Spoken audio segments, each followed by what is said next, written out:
Salam Bapak Ibu Saudara-saudari yang diberkati oleh Tuhan.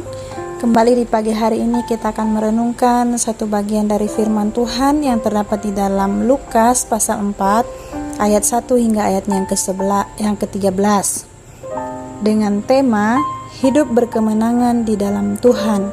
Bapak Ibu Saudara-saudari yang diberkati oleh Tuhan, kata berkemenangan ini berasal dari kata menang yang memiliki arti mendapat hasil atau mengalahkan lawan. Kata ini sangat menarik dan setiap kita manusia ingin sekali mendapatkan kemenangan. Kemenangan melawan kerasnya kehidupan, kemenangan melawan kekurangan, dan mungkin ada di antara kita yang ingin berkemenangan melawan pergumulan dan permasalahan hidup.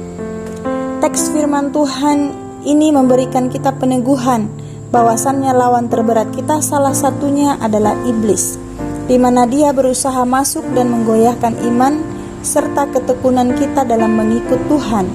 Bapak Ibu Saudara-saudari, perlu juga kita waspadai bahwa iblis bekerja dengan sangat amat licik dan cerdik.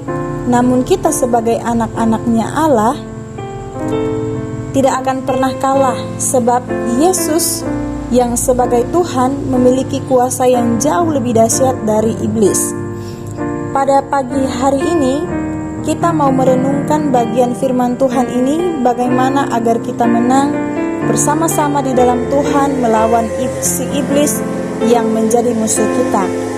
Yang pertama, Roh Kudus harus tinggal di dalam hidup kita.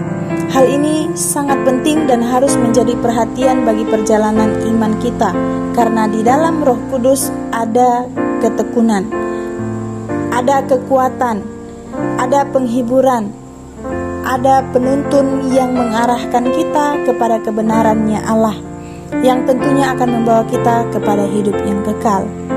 Yang kedua, ada keberanian untuk menolak tawaran dunia. Yesus menolak tawaran iblis dan mengatakan bahwa hanya Tuhan Allah saja yang harus disembah. Kata ini menegaskan bahwa kemuliaan di pandangan dunia tidak mampu membalas segala yang sudah Yesus lakukan untuk menebus hidup kita.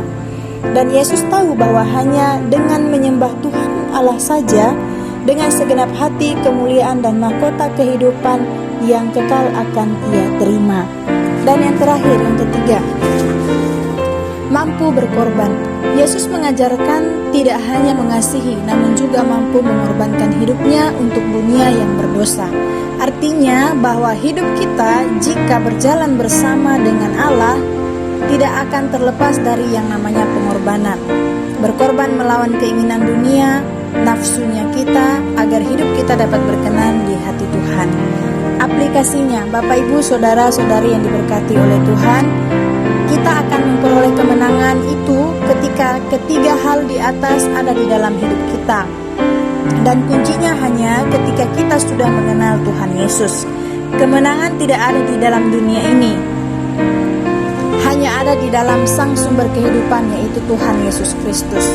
Mari kuatkan iman, tekun mengikut Tuhan, maka kemenangan akan kita peroleh dan hidup kita akan menghasilkan buah kebenaran. Tuhan Yesus memberkati. Selamat hari Minggu. Salam.